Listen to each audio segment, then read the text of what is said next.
kulan wacan daawadayaal waxaan ahay Cabdi Cusmaan warbixintan kooban waxaanu ku eegi doonaa sababta soo dadajisay in waqti xaadirkan ay xariga kala furtaan madaxweynaha Jamhuuriyadda Federaalka Soomaaliya Mudane Maxamed Cabdullaahi Farmaajo iyo ra'iisul wasaaraha xukuumadda.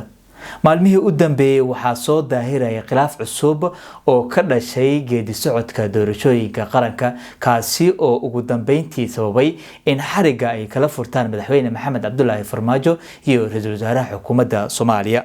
muddooyinkii u dambeeyay waxaa socday doorashada qaar ka mid ah kuraasta aqalka hoose halka qaar kalena la soo saaray habraaci loo mari lahaa kuraastaasi. dhanka kale madmadowgan ayaa imi iyadoo oo mucaaradka Soomaaliya ay ka digayeen hanaanka loo marayo doorashada Soomaaliya gaar ahaan aqalka hoose. haddaba madaxweynuhu muxuu u cuskanayaa khilaafka isaga iyo ra'iisul wasaaraha ka dhaxeeya? warqad xalay lagu daabacay bogga madaxtooyada qaranka Soomaaliya ayaa madaxweyne Maxamed Cabdullaahi Farmaajo uu ku baaqay in la isugu yimaado shir wada tashi ah si la isugu waafaqo hoggaan awood u leh hirgelinta doorashada isla markaana loo dhameystiro kuraasta hartay si doorasho xor iyo xalaal ah ay dalka ugu dhacdo.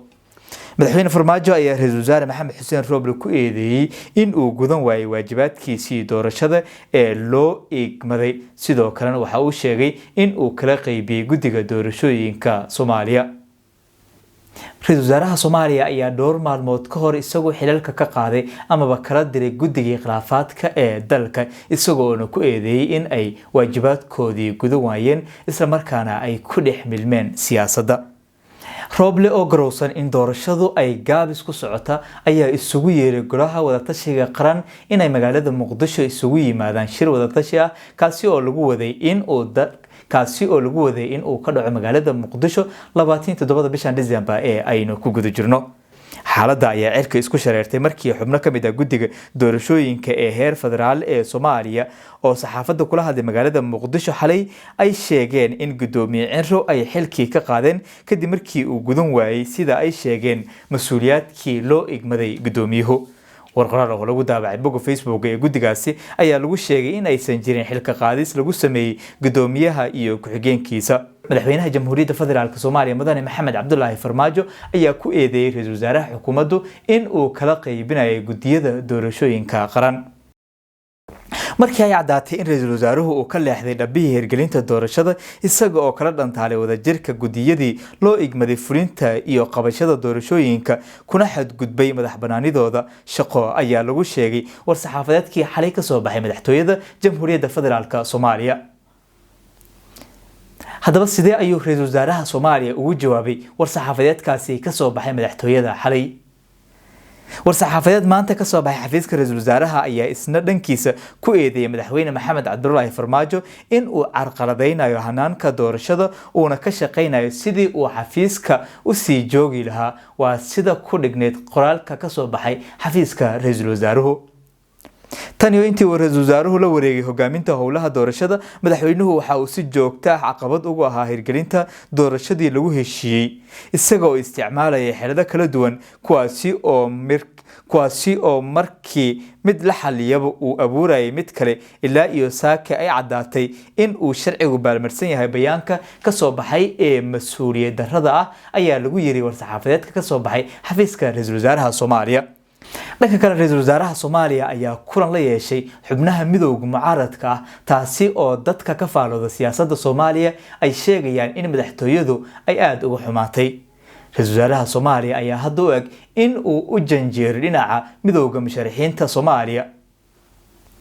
sida uu ra'iisul wasaaruhu sheegay waxa uu kala hadlay midowga musharaxiintu dardargelinta iyo hufnaanta doorashada iyo sidii loo xalin lahaa tabashooyinka inta aanu furmin shirka uu iclaamiyay ra'iisul wasaaraha Soomaaliya. haddaba shirkaasi oo lagu waday in 27 bishan uu ka qabsoomo magaalada Muqdisho ifafaaladiisa kama socota gudaha magaalada Muqdisho mana jiro hogaamiye ka tirsan madaxda maamul goboleedyada oo iyagu soo gaaray magaalada Muqdisho ee caasimadda dalka. taabadalkeeda waxaa muufiqooda ku aaday shirkaasi cadeeyay qaar ka mid ah hogaamiyaasha Soomaaliya. hogaamiyaha Puntland oo war-saxaafadeed soo saaray kadib war-qoraaleedkii ka soo baxay xafiiska ra'iisul wasaaraha ayaa waxa uu sheegay in isagu uu diyaar u yahay in uu ka qayb galo shirka uu ku baaqay ra'iisul wasaaraha kaasi oo uu sheegay in uu ka dhici doono magaalada Muqdisho 27 bishan. dhankiisa waxaa war-saxaafadeed uu soo saaray ku sheegay in aanu ka qaybgeli doonin kulankaasi madaxweynaha dowlad goboleedka Soomaaliyeed ee Koonfur Galbeed Cabdicasiis Xasan Maxamed Laftagreen. madaxweynaha Koonfur Galbeed waxa uu cadeeyay mowqifiisa ku aadan kulankaasi isaga oo sheegay in aanu si rasmi ah kulankaasi uga qaybgeli doonin. dhanka kale madaxweynaha Jubbaland Axmed Maxamed Islaam Axmed Madoobe ayaa waxa uu sheegay in isaguna uu ka qaybgeli doono kulankaasi uu iclaamiyay ra'iisul wasaaruhu. waxa ilaa iyo iminka aan mowqiqooda cadeynin madaxweynayaasha kale ah Axmed Kaariye Qoorqoor madaxweynaha maamul goboleedka Soomaaliyeed ee Galmudug iyo kan Hirshabeelle. dhinaca kale madaxweynaha Jamhuuriyadda Federaalka Soomaaliya Mudane Maxamed Cabdullaahi Farmaajo ayaa war-saxaafadeedkiisa xalay waxa uu ku sheegay in uu isugu yeeri doono madaxda wada tashiga qaran si loo jiheeyo doorashooyinka qaran. balse madaxweynuhu war-saxaafadeedkiisa kuma sheegin muddada rasmiga ah ee uu kulankaasi ka dhici doono magaalada Muqdisho iyo sidoo kale goobta uu dalka gudaheeda kulankaasi kaga dhici doono. haddaba waxaa jira qaar ka mid ah eedeymo loo soo jeeday ra'iisul wasaaraha xukuumadda kuwaasi oo la sheegay in ay gundhig u yihiin khilaafka soo kala dhexgalay isaga iyo madaxweynaha Jamhuuriyadda Federaalka Soomaaliya. eedaha gaarka ah ee loo jeediyay ra'iisul wasaare Roble kuma salaysna oo kaliya dhanka doorashada. si dhawaan ayay ahayd markii taliyaha ciidamada badda ee Soomaaliya uu ku eedeeyay ra'iisul wasaaruhu in uu boobay dhul ay leeyihiin ciidamada badda Soomaaliya. wasiir ku-xigeenka wasaaradda warfaafinta xukuumadda Soomaaliya Cabdiraxmaan Yuusuf Al Cadaala oo shir jiray ku qabtay magaalada Muqdisho xalay ayaa waxa uu sheegay in arrintaasi ay tahay fadeexo loogu talagalay in lagu sumcad dilo ra'iisul wasaaraha xukuumadda isla markaana waxa uu beeniyay in wax dhul ah uu boobay ra'iisul wasaaraha qaranka. waa salaamantihiin dhammaan saxafiyiinta Soomaaliyeed iyo dadweynaha Soomaaliyeed ee na daawanaya ama dhageysanaya. waxaan halkan rabaa warbixin kooban inaan kula wadaago dadka Soomaaliyeed. sida aad la socotaan maalmihii ugu dambeeyay waxa dadka Soomaaliyeed ay aad ula socdeen warar dacaayad ah oo ka dhan ah ra'iisul wasaaraha xukuumadda Jamhuuriyadda Federaalka Soomaaliya Mudane Injineer Maxamed Xuseen Roble oo la faafiyay oo meelo kala duwan lagu faafiyay.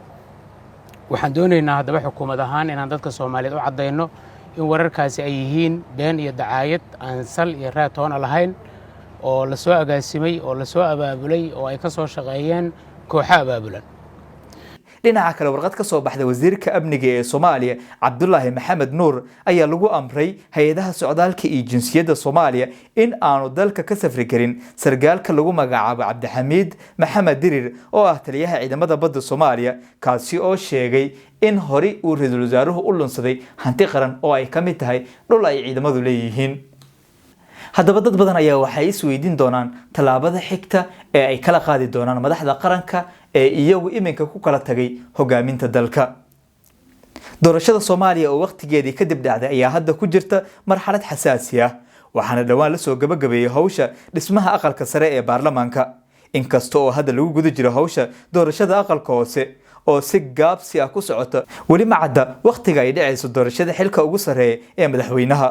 khilaafka ugu dambeeyay ee madaxda ugu sareysa dalka iyo kala qaybsanaanta gudiyada u xilsaaran doorashada ayay u muuqataa in ay sii abuuri doonto hubanti la'aan ku saabsan dhamaystirka doorashooyinka qaran ee Soomaaliya. dadka qaar oo ka faalooda siyaasadda Soomaaliya oo aanu la hadalnay waxa ay sheegayaan in ay suurtagal tahay in ra'iisul wasaaruhu laga xayuubiyo xasaanadda.